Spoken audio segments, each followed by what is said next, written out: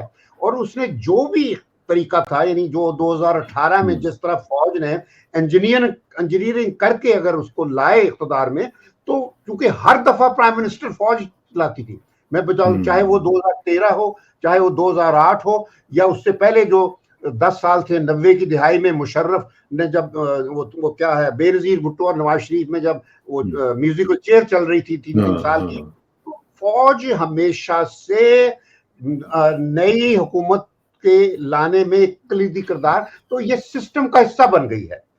اب آپ لوگوں کو یہ سوچ سمجھ لینا چاہیے بجائے چھاتیاں پیٹتے رہنے کے، یہ ہے کہ فوج ایک ایسا آپ کا کلیدی کردار ہے جس سے آپ توقع کریں کہ جو اگر اچھا بندہ ہوگا تو وہ اچھے فیصلے، مثلا اگر مشرف تھا تو اس نے اچھے 7-8 سال بڑے ملک کو سٹیبلٹی دی. اب باجوہ آیا، اس نے برباد کر دیا ملک کو. راحیل شریف آیا، اس نے برباد کر دیا. کیانی آیا، اس نے برباد کر دیا. اب موجودہ آرمی چیف سے توقع کرنے کی ضرورت ہے. ابھی اٹ از ٹو ارلی، لیکن جو ابھی حالیہ وہ انڈیکیشنز ہیں، یہ جو لمز مثلا ایک بنایا جا رہا ہے، تو یہ بہت اچھی بات، میں اس سے کہہ رہا ہوں کہ یہ بڑی اچھی بات انڈیکیشن ہے کہ انہوں نے اکانومی میں فوج نے اب انٹرسٹ، کیونکہ اب فوج کو اتنی ایکسپوجر ہے اکنامک ہو گئی ہے because of their involvement in economic جو ہوتا ہے نا کارپوریٹ سیکٹر میں. اب تو وہ جتنے ڈی ایچ ایز جو ہیں اور شادی گھر جو ہیں، پیٹرول پمپ جو ہیں، فرٹیلائزر کی کمپنیاں جو ہیں، تو بڑی بڑی بیکریز بھی ہیں، باقی بھی اس طرح کی چیزیں جو ہیں، کریانہ سٹورز بھی آ جائیں گے. بار بار کہا کرتا ہوں کہ فوج نے اچھے کام بہت کیے ہیں ایجوکیشن میں.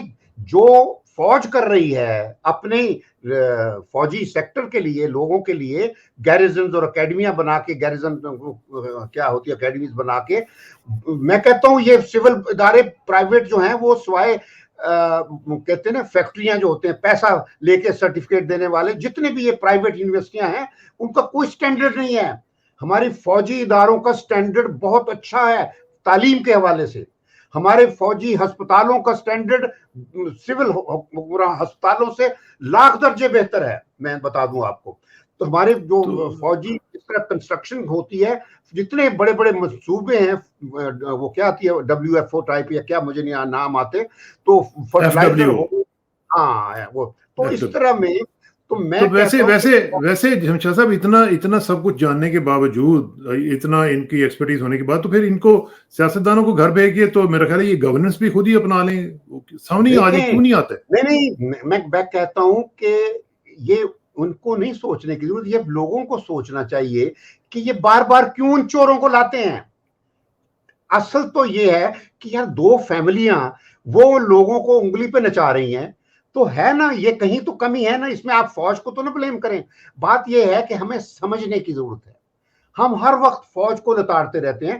میں مانتا ہوں کہ جی ایوب خان آیا، ارے بھائی ایوب خان نے جتنے پاکستان کو دنیا میں اسٹیبلش کیا تھا اس وقت، یعنی اتنی عزت تھی پاکستان کی کہ جب وہ ایوب خان امریکہ 61 میں گیا تو پریزیڈنٹ کینیڈی اور بیگم کینیڈی ان کی ایوب اور اس کی بیٹی کو ایئرپورٹ پر ریسیو کرنے کے لیے آئے تھے. کسی کے باپ کو نہیں انہوں نے ریسیو کیا، پاکستان کے پریزیڈنٹ کو ریسیو کیا تھا اس وقت. تو لیکن صاحب اس کے بدلے میں انہوں نے لیا بھی تو بہت کچھ نا. دیکھیں آپ کو پتا ہے کہ امریکنز جو ہیں، امریکنز کے ہاں تو فری لنچ کوئی نہیں ہوتا نا. یہ تو باتیں یہ پھر وہ دوسری طرف آ جاتی ہے نا بات. میں مانتا ہوں ہر چیز کہ اصل پھر یہی لوگ جو ہوتے ہیں وہ ذمہ دار وہی ہوتے ہیں. تو چونکہ سیاستدانوں نے 9 سال ملک کے کھا لیے تھے اور سپیس ایک خلا پیدا کیا جس خلا میں فوج گاٹ سکڈ ان، تو فوج آ گئی تو فوج نے 10 سال لگا دیے. اس کے بعد پھر سویلین آیا، اس نے جو بیڑا 5 سالوں میں کیا نواز شریف نے یا 7 سالوں میں کیا، میں کہتا ہوں پاکستان کی تاریخ میں سب سے زیادہ جو نقصان ہوا ہے پاکستان کا وہ ان یحییٰ خان اور بھٹو کے پیریڈ میں ہوا ہے. آدھا ملک کٹ گیا، آدھا پاکستان چلا گیا، اور پھر یہ جو اکانومی کو تباہ کیا. اس نے جو کیا سیاست میں مذہب کو لے کے آیا، اس نے ایک کلچر پیدا کیا. یہ جو ISI کا جو ونگ پولیٹیکل ونگ ہے یہ بھٹو نے پیدا کروایا تھا. یہ Bhutto was the architect of یہ جو آپ کہہ رہے ہیں کہ آپ یہ کہہ رہے ہیں کہ یہ ورس پیریڈ تھا، تو اسی ورس پیریڈ میں ہمارا ملک جو ہے وہ دولخت بھی ہوا، اور جس طریقے سے وہاں پہ حالات خراب کیے گئے، اور جہاں پہ آپ کو پتہ ہے وہاں پہ جس طریقے سے عورتوں کی آبرو ریزی ہوئی، جہاں پہ اتنا قتل عام ہوا، تو کیا آج ہمیں بنگلہ دیش سے معافی مانگنی چاہیے؟ میں تو دیکھیں معافی مانگنے کی تو میں ایک سٹیج ہوتا تھا کہ میں بالکل سٹینڈ عزت والا لیتا تھا، لیکن میں جو کہتا ہوں کہ ہمارے ہاں وہ چیز ہی نہیں ابھی تک آئی جو عزت اور وقار ڈگنیٹی کا رویہ ہوتا ہے، نہ سیاست دانوں میں ہے. اور سچی بات سے پوچھیں کہ یہ جو بھی پھر وہی بات آ جاتی ہے کہ جو انڈیویجول افراد ہیں فوج کے جو اس پوزیشن میں آ جاتے ہیں جب فیصلہ کرتے ہیں، ابھی تک انہوں نے سوائے اپنے ذاتی مفادات کے ملک کے لیے تو کچھ نہیں کیا نا. اس طرح کہ بھی ملک کی اکانومی بہتر کر دیں، ملک میں ڈیمز بنائیں بڑے طریقے سے، وہ سب ہم قرضے لے لے کے بنواتے رہے ہیں. تو اب وقت آ گیا. میں بار بار یہ کہتا ہوں کہ فوج نے چونکہ اچھے کام اپنے لیے کیے ہیں، عسکری ولاز کی صورت میں، سکولوں کی صورت میں، ہسپتالوں کی صورت میں، DHAs کی صورت میں، ایسی DHAs ہیں کہ دنیا میں اسرار جو ریزیڈنشل کالونیز امریکہ اور یورپ کی ہیں ان سے بہتر ہیں. یہ جس طرح گھر لیکن وہ بنتے ہیں گیٹڈ کمیونٹیز ہے نا شمشاد صاحب، اس میں وہ گیٹڈ کمیونٹیز کی وجہ سے دیکھیں کہ یہ جو آئیلینڈز بن گئے ہوئے ہیں کہ جی یہ امیروں کے گھر ہیں، یہ غریبوں کے گھر ہیں، درمیان میں دیواریں ہیں. یہ جو اپارتھائڈ کا سسٹم ہے یہ اس طرح تو نہیں ہوتا. نہیں، یہ اس وجہ سے کہ جو سیاستدان ہیں وہ اتنے خود غرض ہیں کہ وہ کوئی چیز بننے نہیں دیتے ہیں، اور انہوں نے یہ سارا ان کو اس طرح. شمشاد صاحب اس میں دیکھیں میری گزارش یہ ہے کہ جو یہ سیاستدان ہے نا، یہ آنے ہی اس طرح کے سیاستدانوں کو دیتے ہیں جو ان کو سوٹ کرتے ہیں. اب دیکھیں ایک آدمی آیا نا، ابھی آپ نے اس کا ذکر کیا، اس نے کہا کہ peace for all, peace with all and enmity with none. اس نے یہ کہا کہ اس نے کہا جی کہ ہم جنگیں نہیں لڑیں گے. اس نے اپنی انڈیپینڈنٹ پالیسی، فورن پالیسی دینے کی کوشش کی، اور آج وہ اس کی قیمت دے رہا ہے، اور آج اپنے گھر میں بیٹھا ہوا ہے اور کوئی اس کو پوچھنے نہیں جا رہا، اور کوئی روزانہ اس کے اوپر 200 مقدمے کروا دیے جاتے ہیں، ایک دن میں 44 مقدمات جو ہو رہے ہیں. تو پھر ایسے سیاستدانوں کو تو نہیں آنے دیتے نا. پھر ظاہر ہے کہ یہی تو باتیں ہیں نا جن کی وجہ سے ہم آج وہاں کھڑے ہیں جہاں پہ ہیں. تو مقصد میرا کہنے کا ہے کہ اگر ہم جس کا کام اس کو ساجے نا جی، اگر دیکھیں ان کی ایکسپرٹیز، جن کی ایکسپرٹیز ہے کہ ڈیفینس، بات تو وہی آ گئی نا. میں تو اس چیز کا بہت سب سے بڑا حامی ہوں، جس کا کام اسی کو ساجے. میں بالکل ایگری کرتا ہوں کہ اگر سیاستدان جس طرح انڈیا میں تھا، دیکھیں نا انڈیا میں پہلے 3 سالوں میں وہ کچھ کر دیا جو ہم 9 سالوں میں نہیں کر سکے. ہم نے کیا ہی کچھ نہیں. تو ظاہر ہے ہم نے ایک وائڈ پیدا کر دیا جو فوج نے لے لیا، کیونکہ اگر وہ نہ کرتی تو ملک ختم ہو جاتا، جو انڈیا کی خواہش تھی. یہ دیکھنا کی ضرورت ہے کہ یا ملک رہے گا. اگر ملک ہمارے ہاں وہ سیاستدان آئے ہیں، چاہے میں آئی اگری کہ سیاستدان فوج لے کے آیا، مثلا نواز شریف آیا، وہ جنرل جیلانی لے کے آیا تھا اس کو، ٹھیک ہے جی، ایبسلیوٹلی بالکل. ہاں مجھے اچھی طرح یاد ہے. ہم جانتے ہیں اس وقت جو کچھ یہ گھڑیاں لا کے وہاں سے لندن سے وہ دیتا تھا جنرل جیلانی کو. اس کے بعد پھر وہ اس کو فائنانس منسٹر بنوایا گیا، پھر چیف منسٹر بنوایا گیا. ہاں، تو پھر جنرل جیلانی صاحب سے پوچھنا چاہیے نا کہ آپ نے اس طرح کے لوگوں کو کیوں ہم پر مسلط کیا. آپ مجھے ایک بات بتائیں شمشاد صاحب، مجھے ایک بات بتائیں، یہ جتنے بھی سیاستدان ہیں ان کو آپ نے سلیکٹ کیا ہے، آپ نے الیکٹ کیا ہے، میں نے الیکٹ کیا ہے، یا کسی اور نے الیکٹ کیا ہے؟ ہم نے تو نہیں کیا. یہ ہماری چوائس تو نہیں ہے، ہم پہ یہ مسلط کیے گئے ہیں، اور جو ان کو سوٹ کرتے تھے وہ انہوں نے مسلط کیا. ہماری مرضی کے جو سیاستدان آنے نہیں دیتے ہیں، اس میں پھر ہمارا کیا قصور ہے؟ وقت آ گیا ہے کہ اب عوام بھی تو کچھ رول اپنا پلے کرے نا. عوام کوئی گڑیاں تو نہیں ہے نا، گڈے تو نہیں نا. عوام بیٹھے کہانیاں ڈالتے رہتے ہیں. شمشاد صاحب عوام اپنا رول پلے کرتی ہے، عوام اپنا بیلٹ باکس پہ رول پلے کرے گی نا. اب دیکھیں ان کے ہی منسٹر جو ہیں، سابق وزیر اعظم صاحب شاہد خاقان عباسی صاحب فرماتے ہیں کہ 70 کے الیکشن کے بعد کوئی ایسا الیکشن نہیں ہے جس میں ریگنگ نہیں ہوئی. تو جہاں پہ یہ حالت ہوگی تو وہاں پہ عوام کا ووٹ یا عوام کی سے کیا میٹر کرے گی؟ نہیں، میں کہتا ہوں جس قسم کے عوام ہیں اسی مطابق چیزیں ہوئی. ایک بریانی کی پلیٹ اور ووٹ. ٹھیک ہے جی. اور ایڈوانس میں ہزاروں کے شناختی کارڈ چلے جاتے ہیں, لے جاتے ہیں. یعنی یہ جو ہیں سیاستدان لوگوں کے شناختی کارڈ اکٹھے کر لیتے ہیں اور ان کو کہتے ہیں تمہیں گیس مل جائے گی. میں کہتا ہوں اصل ذمہ داری جو بنتی ہے وہ عوام کی ہوتی ہے. جیسے عوام ہوں گے نا ویسے ہی سیاستدان لائے جاتے ہیں, آ جاتے ہیں, بس یہ ہے. اور یہ اب فوج اور یہ سیاستدان مل گئے ہیں اس وقت وہ اکٹھے ہیں. یعنی دیکھا جائے تو یہ دو فیملیوں کو لانے والا کون تھا؟ وہ باجوہ تھا. اس نے ایک صحیح سوچ والے بندے کو اتار کے وہ پھر انہی کو لے آیا جن کے خلاف ان جھوٹے مقدمے چلا کے ان کو سزا دلائی گئی. اب یہ کلیئر ہو رہا ہے نا, آج کل لوگ باتیں کر رہے ہیں کہ نواز شریف کو بالکل جھوٹی سزا دی گئی ہے. دیکھیے نا یہ ہے ہمارا حال. اس میں عدلیہ بھی رول آ گیا. تو پھر اس میں قصور پھر کس کا ہوا؟ سر جی سارا آوے داوا بگڑیا جی, سارا آوے کا آوا بگڑا ہوا ہے. میں وہی کہتا ہوں کہ اور اس میں جب آوے کا آوا ہو جائے تو صرف ایک فیکٹر رہ جاتا ہے اور وہ عوامی پاور ہے, طاقت ہے عوام کی. جس طرح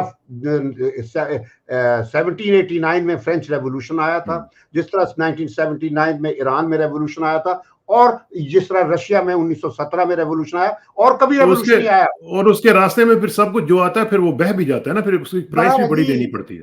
اور نہیں جی نہیں, میں تو کہا کرتا ہوں کہ ریولوشن جو ہوتا ہے وہ کوئی حل نہیں ہوتا, اس سے سیٹ اپ چینج ہو جاتا ہے, بہت کچھ اکھڑتا ہے. تو لیکن ہمارے علاقے میں ہمارے ہاں کبھی انقلاب آ ہی نہیں سکتا, بالخصوص سندھ اور پنجاب کے ہوتے ہوئے. یہ غلاموں کی نسلیں ہیں, دو صوبے, وہ جو بلوچستان اور خیبر پختون, وہ ہیں افغانستان کے کلچر والے جو آزاد ہے ذہنی طور پر. ہزاروں سالوں سے ان کو کسی طاقت نے نہیں غلام بنایا. یہ دو صوبے ہیں, یہ غلاموں کی اولاد ہیں, غلامی کا ان کا کلچر ہے, تاریخ ہے. تو خیر اب ان باتوں پر ان چیزوں کی ذکر کرنا اب بالکل ضروری نہیں ہے. میں سمجھتا ہوں لیٹس تھنک آف بیٹر کیا آپشنز. تو میں کہنا یہ چاہتا ہوں جو آج سلسلہ شروع کیا تھا کہ اکنامک, اگر آپ لوگوں آئی ایم ایف کی بھی بات کرنی تھی آپ نے, آئی ایم ایف کی میں وہی کرتا ہوں جی. آئی ایم ایف کا بہت سمپل ہے بات کہ آئی ایم ایف ہماری جو مقروض ثقافت ہے وہ اس کی ایک علامت ہے. بس یہ میں کہہ دیتا ہوں کہ ہم بغیر قرضوں کے, بغیر مدد کے ہم اپنے آپ کو سمجھتے ہیں کہ ہم زندہ نہیں رہ سکتے. میں پہلے بھی نواز شریف کے زمانے میں بھی کہا کرتا تھا, ابھی عمران خان کے زمانے میں میں کہتا تھا کہ 50% بیوروکریسی ختم کر دیں. اتنی بڑی بیوروکریسی ہے پاکستان میں کہ اس کو کہتے ہیں نا کہ ہاتھی ہے ایک بالکل وہ پالا ہوا جو ڈیلیور کچھ نہیں کرتا, اور آدھی کم از کم بیوروکریسی جو ہے it can be easily dispensed with. اس میں بیوروکریسی میں فورن آفس میں بھی بالکل منسٹر فار ہمیں ہمارے سفارت خانے بھی فضول کوئی کام نہیں ہو رہا جب تک ہم وہ ثقافت نہیں اپنائیں گے جس سے آپ ملک کے لیے صحیح مقاصد حاصل کر سکتے. اور ویسے شمشاد صاحب ہمارے کئی ممالک میں ایسے سفارت خانے بھی ہیں جن کا کوئی کام نہیں ہے. میرے ایک دوست میکسیکو گئے ہوئے تھے پچھلے ہفتے, تو وہ مجھے بتا رہے تھے کہ میکسیکو میں کوئی پاکستانیوں کا اتنی بڑی کوئی کنٹریبیوشن نہیں ہے, وہاں پہ کوئی ان کی پریزنس نہیں ہے, لیکن وہاں پہ سفارت خانہ موجود ہے. کچھ مشن ایسے ہیں اسرار جو فوجیوں کے لیے رکھے ہوئے ہیں, فوجی جرنیلوں کے لیے باقاعدہ. یہ میں بتا دوں ضیاء کے زمانے سے میکسیکو اس میں شامل ہے, اور پھر ارجنٹینا بھی آ جاتا تھا وہاں. ادھر دوسری طرف تو ان کو بند کرنا چاہیے نا جی, فوجی جرنیل تو اپنے کاموں میں مصروف ہیں. ان کو سری لنکا ہے, اس طرح یہ مشن جو ہیں یہ اسپیسیفک رکھے ہوئے ہیں. چلیے کوئی بات نہیں ہے, کیونکہ پھر آپ دیکھیے نا جرنیل, پڑھے لکھے جرنیل ایک ان پڑھ سیاستدانوں سے پھر بھی بہت بہتر ہوتے ہیں. میں نے دیکھا ہے کہ جو پڑھے لکھے جرنیل امبیسڈر تھے وہ بہت بہتر تھے. یہ جو نہیں, لیکن شمشاد صاحب وہاں پہ پریزنس ہی نہیں ہے, وہاں پہ کوئی ڈپلومیٹک ایکٹیویٹی ہی نہیں ہے پاکستان کی, کوئی ٹریڈ اینڈ بزنس وغیرہ کوئی نہیں ہو رہا. مقصد تو نوکری دینے کا انہوں نے اپنے دوستوں کو ابلائج کرنے کے لیے کیا نا. یہ ہماری تو یہ پھر زیادتی ہے نا, یہ پھر زیادتی ہے نا جی. بہت کچھ ہو رہا ہے اس ملک کے ساتھ, بہت کچھ ہو رہا ہے. تو اب میں یہ اس کو سم اپ کرنے کے لیے میں یہ کہنا چاہتا ہوں کہ جو قرضے اور مدد جو ہوتی ہے یہ سرمایہ نہیں ہوتے, یہ ذہن میں رکھ لیجئے, یہ لائبلٹی ہوتے ہیں. Loan and aid are no capital, they are a liability. اگر آپ نہیں لیں گے تو آپ کی لائبلٹی نہیں ہوگی, پھر آپ آسانی سے سانس لے سکیں گے, کھانا تھوڑا کھائیں گے مگر عزت کے ساتھ کھائیں گے, پاؤں پہ کھڑے ہو جائیں گے. لیکن آج تک کسی سیاستدان کو یہ توفیق ہی نہیں کہ وہ ان باتوں کو سوچ سکے.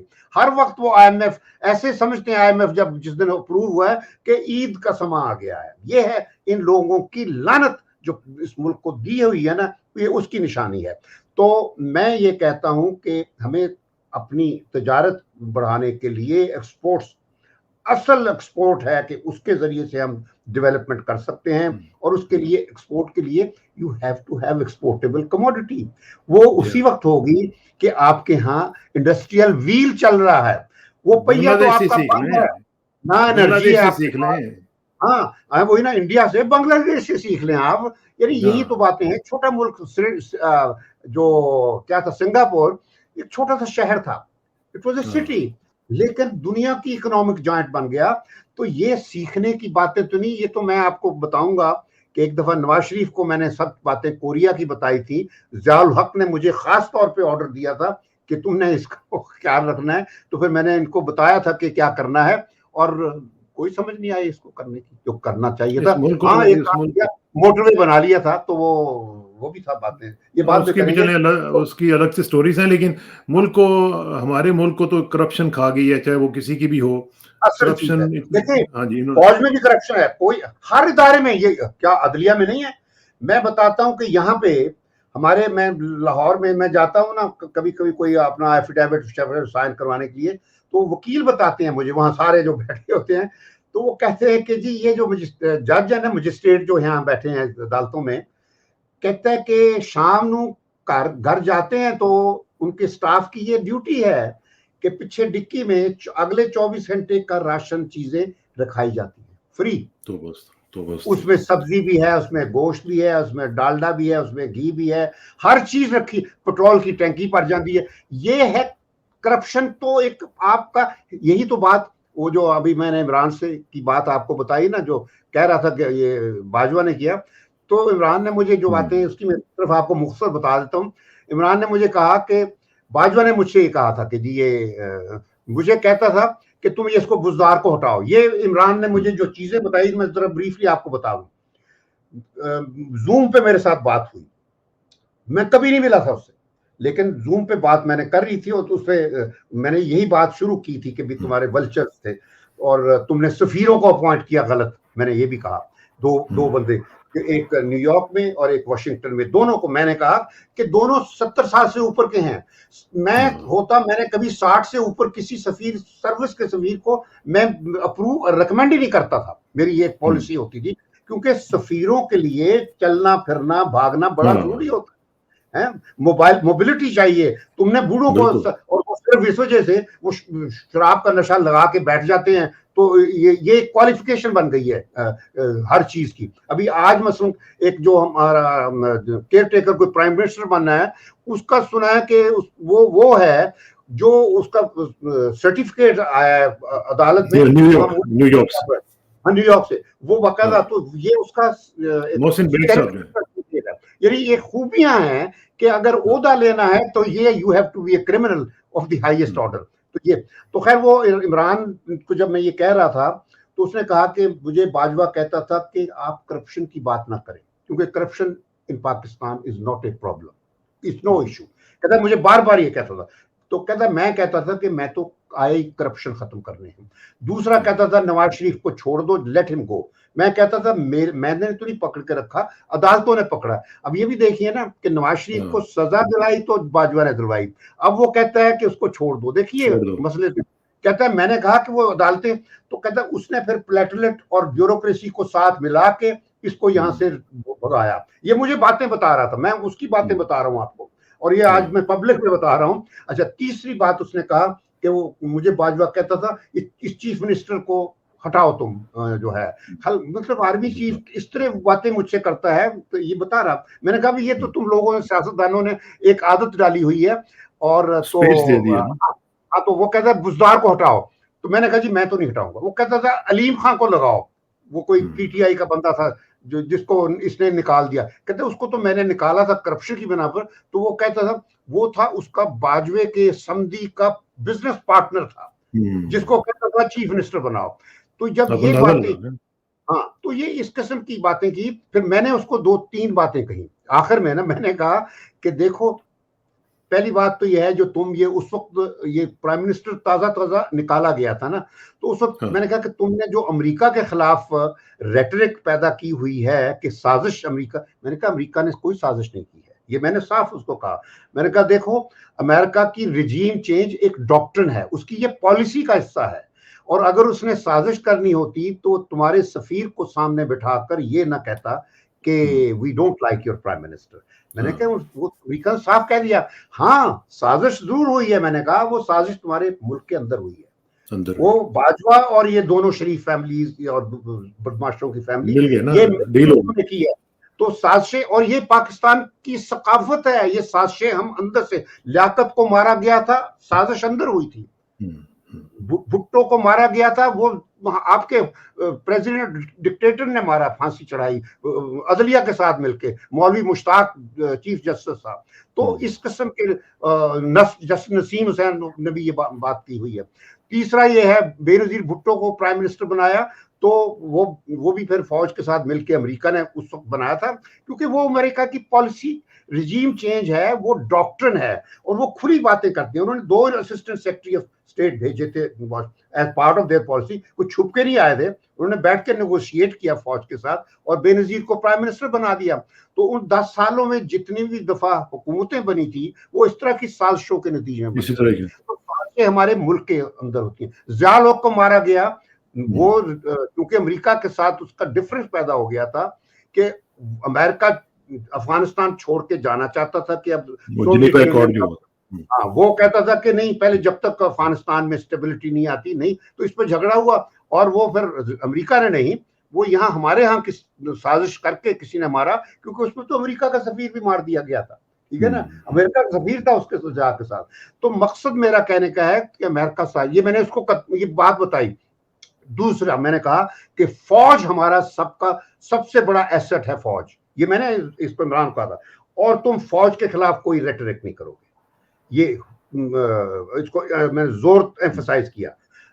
پھر انہوں نے مجھے کہا کہ امریکہ کے ساتھ کین یو ہیلپ اس، میں نے کہا میں تو کوئی بندہ نہیں ہوں ابھی آج کل، آپ بہتر یہ ہے کہ آپ کی پارٹی ہے وہاں پہ، اور ظاہر ہے دے آر ویل پلیسڈ، وہ انگیج کریں امریکہ کو، وہاں تو فری ہے سارا چیزیں کریں، اور آپ امریکہ کا نیا سفیر آیا اس کے ساتھ انگیج کریں۔ تو یہ دونوں باتیں ایک ہفتے کے اندر میں نے دیکھا کہ اس نے فوج کے خلاف اس نے بات کرنی بند کر دی تھی، اور امریکہ کے خلاف اور امریکن ایمبیسڈر سے انگیجمنٹ کر لی تھی۔ تیسری بات میں کہی جس پہ اس نے عمل کسی وجہ سے نہیں کر سکا، میں نے کہا تھا کہ اگر تم نے کوئی لڑائی لڑنی ہے تو سسٹم کے اندر رہ جو سیولائز طریقہ ہوتا ہے، سسٹم کے اندر رہ کے کرنا، تو بس وہ سسٹم کے اندر سسٹم سے باہر نکل گئے، اور اس میں مجھے لگتا ہے یہ نہیں، یہ اس نے کبھی بھی یعنی وہ اس قسم کی جو وائلنس ہے اس پہ کبھی کسی کو نہیں انسپائر کیا۔ یہ اس کے جو کھلاڑی تھے جو اب سب چھوڑ گئے ہیں، دیکھیے نا یہ بھی بات، جو سب چھوڑ گئے ہیں نا وہ تھے جو اس کو جنہوں نے کہا کہ اسمبلیوں توڑ دو، یہ کر دو، وہ کر دو، تو اس طریقے سے سسٹم سے باہر رہ کے گیا تو یہ سارے کرائسس پیدا ہو گئے۔ تو بہرحال میں تو ملک کی بہتری کے لیے آج میں یہ کہوں گا کہ ہمیں حقیقت ماننی ہے کہ فوج ایک ایسی ریالٹی ہے کہ آپ اس سے منہ دوسری طرف نہیں کر سکتے، ہمیں فوج کی عزت کرنی ہے، کیونکہ ایک فوج ہماری ثقافت کے اندر فوج کا ایک خاص احترام ہے۔ پھر وہی جب بات آ جاتی ہے کہ شہادت جو ہوتی ہے نا، شہیدوں کا جو لہو ہوتا ہے وہ ہماری قوم کو زندہ وہ رکھتا ہے، تو اس وجہ سے ہمیں اپنی یہ ٹو وے ٹریفک ہونی چاہیے نا جی، فوج کی عزت ہم کرتے ہیں، فوج ہماری عزت کرے۔ نہیں فوج تو کرے گی، میں بتاؤں دوں جو عام آدمی ہے اس کو تو یہ بھی نہیں پتا کہ نواز شریف کیا چیز ہے، زرداری کیا چیز ہے۔ اب اگرچہ جو پڑھتے ہیں لکھنے پڑھنے والے ہوتے ہیں، لیکن ہماری فوج 6-7 لاکھ لوگ ہیں، تو اصل جو ہوتی ہے نا فوج، اصل بدقسمتی ہماری یہ ہے کہ ایک ون مین آرمی کا کلچر شروع ہو گیا ہے پاکستان میں، in like everywhere else in the world. تو یہ جب میں بات کرتا ہوں کہ ہمیں ملک کے اندر ریفارمز کی ضرورت ہے، اس میں ظاہر ہے کہ فوج کی ریفارمز کی ضرورت ہے۔ ہمیں ڈسکریشن جو ہے نا آرمی چیف کی اپوائنٹمنٹ کی، جو پرائم منسٹر کی، وہ ختم کرنی چاہیے۔ ایک کرائٹیریا ہوتا ہے، اور وہ ہوتا ہے جو سینیورٹی ہوتی ہے انڈیا میں ہے, چاہے ایک دن کے لیے بنے سینیورٹی کے مطابق وہ چیزیں ہونی چاہیے. تو میں ان باتوں کو تو میں کبھی انکار نہیں کروں گا, میں کہتا ہوں ہونا, لیکن بات یہ ہے کہ وہ تب ہوگا. دیکھیں عمران جیسا آدمی آ کے بھی اس کو ایکسٹینشن دے گیا, حالانکہ ایکسٹینشن جو ہے یہ سب سے بڑی وہ ہے خرابی جو پیدا کی ہے. اس کے ذریعے ان سیاست دانوں نے, یہ دونوں فیملی باہر کی شریفوں اور بدماشوں کی, اور یہ تیسرا عمران نے بھی, کہ اس ایکسٹینشن دے کے فوج کو پولیس بنا دیا ہے اور آرمی چیف کو پولیس کا آئی جی بنا دیا ہے. اور اس کا امپیکٹ یہ ہوگا کہ جب بھی کوئی نیا آرمی چیف آئے گا وہ آتے ہی اپنی ایکسٹینشن کے چکر میں پڑ جائے گا کہ میں نے سیکنڈ ٹرم کر سکتا. یہی ہوا جی, کیانی کے بعد یہی چلتا رہا, اور وہ اس کو راہیل کو اس نے نواز شریف نے ایکسٹینشن نہیں دی, اس کو سعودیوں کی گود میں بٹھا دیا تھا. وہ ہی لوڈ اٹ, وہ وہاں جا کے پیلس مل گیا, جہاز مل گیا, عیاشیاں کر رہا ہے. تو بات یہ ہے کہ طاقت کی بنا پر یہ فوجی جو چیف ہوتا ہے وہ اپنے فائدے کے لیے کرتا ہے, اس سے فوج کو تو کوئی فائدہ نہیں ہوتا نا. زیادہ سے زیادہ پھر یہ بھی ہے کہ فوجیوں کو وہ دوسرے ملکوں کی اور خدمت کرنے کے لیے بھیج سکتے ہیں. وہ ہم نے یونائٹڈ نیشنز کے ذریعے ہم نے بہت اللہ تعالیٰ فوج کو اللہ تعالیٰ وہ توفیق دے. سمجھ آ جاتی ہے, کہتے ہیں نا اگر غلطیوں سے بندہ سیکھ لے, جس طرح باجوہ کہتا تھا غلطیاں سب سے ہوتی ہیں, غلطی ہم سے بھی ہوئی ہے. انسٹیڈ آف یہ کہنے سے کہ لیٹس موو اہیڈ, اب یہ کہنا چاہیے کہ لیٹ دا پیپل ڈیسائیڈ. جب آپ کہتے ہیں نا کہ یہ ٹھیک ہونا, تو اصل مسئلہ کا حل اسی صورت میں ہے کہ لوگوں کو فری اور فیئر الیکشن کے ذریعے سے اپنی لیڈرشپ کا انتخاب کرنے دیں, تو سب کچھ, فوج بھی درست ہو جائے گی, عدلیہ بھی ٹھیک ہو جائے گی. عدلیہ کا بھی بہت رول ہے خراب, میں بتاؤں اس میں بھی کسی دن ایک پروگرام ہمیں کرنا چاہیے. ہاں, آپس میں بڑے وقت آتے تھے جب بھی حکومتیں چینج ہوتی, مجھے اشارے دیتے تھے کہ آپ آ جائیں کیئر ٹیکر. میں کہا میں تو کبھی سوال ہی پیدا نہیں ہوتا کسی چیز, میں یہ کیئر ٹیکر کیا, میں نے اب آنا ہی نہیں ہے, کیونکہ میں تو فیصلہ کیا کہ میں نے کوئی کام نہیں کرنا. تو مقصد میں ملک کی بہتری کے لیے بات کرنے کو, لکھ کے دینے کو تیار ہوں, مگر میں اب نوکری کوئی نہیں کروں گا, بس یہ ہے. اور یہ خاص طور پر اس قسم کے بے ایمان لوگوں کی نوکری کروں گا. بالکل ٹھیک ہے, بہت بہت شکریہ. میں آپ کی باتوں سے ایک امید ضرور لگاؤں گا کہ انشاءاللہ پاکستان کے حالات بہتر ہوں گے, اور پاکستان میں عوام جو ہے وہ اپنا رول پلے کریں گی, اور اپنا جو ایک ڈرائیونگ سیٹ پہ عوام جب تک نہیں آئے گی اس تک معاملات حل نہیں ہوں گے. اور ہمیں سب کو پر امید رہنا چاہیے. مجھے وہ بلکہ ایک پروورب یاد آتا ہے, ایک بڑا مشہور پروورب ہے, وہ کہتے ہیں کہ just when the caterpillar thought the world was ending he turned into a butterfly. ٹھیک ہے نا, تو جب بھی مایوسی ہو تو یہ یاد رکھیں کہ اس کے بعد رات کے بعد سحر ہونی ہوتی ہے, اور وہ ضرور انشاءاللہ ہوگی. بہت بہت شکریہ شمشاد صاحب, جلدی ملاقات ہوگی انشاءاللہ. اسرار, وہ جو ڈیپینڈنس والی بات میں کلیئر کر دوں کہ جو اکنامک, کسی نے جو سوال کیا تھا چائنا اور امریکہ کے, ہم ان کے سے کیوں توقع کرتے ہیں کہ وہ ہماری مدد کریں, تو میں یہی کہتا ہوں کہ ہمیں ان کے اوپر خود کو ڈیپینڈنٹ نہیں کرتا. وہ چائنا ہو یا امریکہ, یہ پکا ہوتا ہے کہ جب آپ کسی سے امداد لیتے ہیں اس کے بدلے میں آپ اپنی آزادی کھو دیتے ہیں. اور امریکہ کا صدر جو جارج واشنگٹن, اس نے بھی یہ کہا تھا کہ nations that leave themselves at the mercy of other powers no longer remain sovereign. تو بس یہ ہے کہ ہم نے چین سے اگر لینا ہے تو اس کا مطلب یہ نہیں کہ ہم اس کا غلام بن جائیں, امریکہ کا غلام نہ بنے. اور جو بھی تعلقات ہوں وہ لینا دینا ہوتا ہے. اب چین سے جو کچھ لے رہے ہیں اس کے بدلے میں ہم گوادر کے ذریعے چین کو بہت بڑی ایکسیس دے رہے ہیں, تو وہ ایک باعزت ہے. اور چین اور امریکہ میں ایک فرق, بنیادی اصرار یہ ہے کہ امریکہ نے آج تک ہمیں ایک بھی اسکول یا کالج یا یونیورسٹی یا ہسپتال یا برج یا ٹنل یا ڈیم نہیں بنا کے دیا. یہ سن لیجئے امریکہ نے. لیکن چائنا نے جو کچھ بھی پاکستان میں کیا وہ کسی ایک حکمران کے لیے نہیں کیا, کسی ایک فرد کے لیے نہیں کیا, انہوں نے پاکستان کے لوگوں کے لیے کیا, عوام کے لیے کیا ہے. وہ چاہے ڈیمز ہوں, سڑکیں ہوں, برجز ہوں, یہ سی پیک کے ذریعے جو کچھ ہو رہا ہے, کراکرم ہائی وے, مشین ٹول فیکٹریاں دیکھ لیجئے, جاب لاکھوں کی تعداد میں. تو چین جو کچھ کرتا ہے وہ پاکستان کے عوام کے لیے کرتا ہے. امریکہ جو ہے وہ صرف مشرف دیکھے گا, ضیاء دیکھے گا, ایوب دیکھے گا یا نواز شریف دیکھے گا, اس کے علاوہ ان کی کوئی دلچسپی نہیں ہے, کیونکہ اس کے اپنے عزائم ہیں. تو یہ چیز خیال رکھنا دیکھنا پڑے گا. چلیں, بہت بہت شکریہ. سی یو سون جی, انشاءاللہ. السلام علیکم.